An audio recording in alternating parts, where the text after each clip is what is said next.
અનંત અંબાણીનું જામનગરમાં pre wedding હતું, એની અંદર પણ આ ગેંગ ત્યાં હાજર રહેલી, પરંતુ સિક્યુરિટીના કારણે ચોરી કરવામાં એમને સફળતા નહીં મળેલી.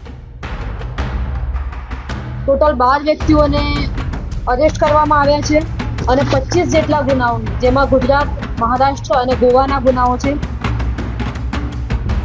આ જેટલા પણ આરોપીઓ છે એમની તમામની અંદર એક ટેકનિકલ અને ઉચ્ચ શિક્ષણ ધરાવતો એન્જિનિયર પણ છે. એના આ બીજી કે ત્રીજી પેઢી છે કે એના ફાધર પણ આ જ પ્રકારની પ્રવૃત્તિ કરતા હતા. નમસ્કાર, આપ જોઈ રહ્યા છો યુટીસી ન્યૂઝ. વડોદરા ક્રાઇમ બ્રાન્ચે આજે એવા 12 લોકોને ઝડપી પાડ્યા છે જેઓ અલગ અલગ રાજ્યોમાં જઈને કારના કાચ તોડીને કે કારમાં બેઠેલા વ્યક્તિની નજર ચૂકવીને ત્યાં લૂંટ ચલાવતા હતા કે ચોરી કરતા હતા. આજે ક્રાઇમ બ્રાન્ચે આજે 12 લોકોને ઝડપી પાડ્યા છે. એમાં એન્જિનિયરો પણ છે, જેઓ આઈટી એન્જિનિયર છે અને તેઓ એન્જિનિયરિંગ અને ઇલેક્ટ્રોનિકના તમામ ગેજેટ વિશે માહિતી પણ રાખે છે. આ જે ટોળકી છે તેમણે અલગ અલગ રાજ્યોમાં ઘણી ચોરીઓ પણ કરી છે.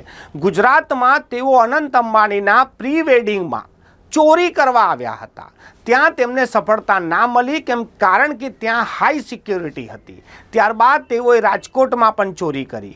પરંતુ આ જ ટોળકી જ્યારે વડોદરા આવી ત્યારે વડોદરામાં બાતમીના આધારે ક્રાઇમ બ્રાન્ચે આ 12 લોકોને ઝડપી પાડ્યા છે.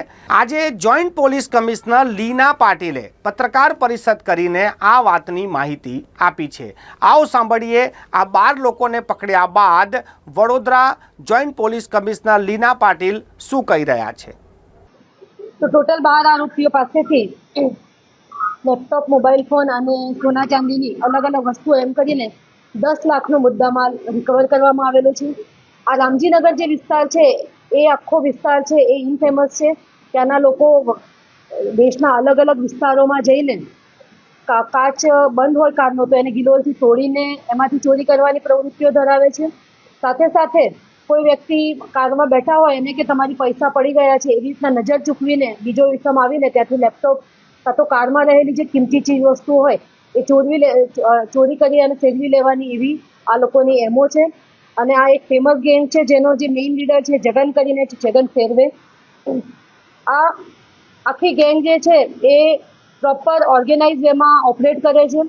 અત્યારે છેલ્લે એ લોકો શિરડીમાં પણ બહુ મોટી સંખ્યામાં ચોરીઓ કરીને આવેલા છે. આ ઉપરાંત છેલ્લે જ્યારે અનંત અંબાણીનું જામનગરમાં પ્રી વેડિંગ હતું, એની અંદર પણ આ ગેંગ ત્યાં હાજર રહેલી, પરંતુ સિક્યુરિટીના કારણે ચોરી કરવામાં એમને સફળતા નહીં મળેલી. પરંતુ ત્યારબાદ એ જ વિસ્તારોમાં એમણે રાજકોટમાં અને આસપાસના વિસ્તારોમાં આ પ્રકારની એમોથી લેપટોપની અને મોબાઈલની ચોરીઓ કરેલી છે.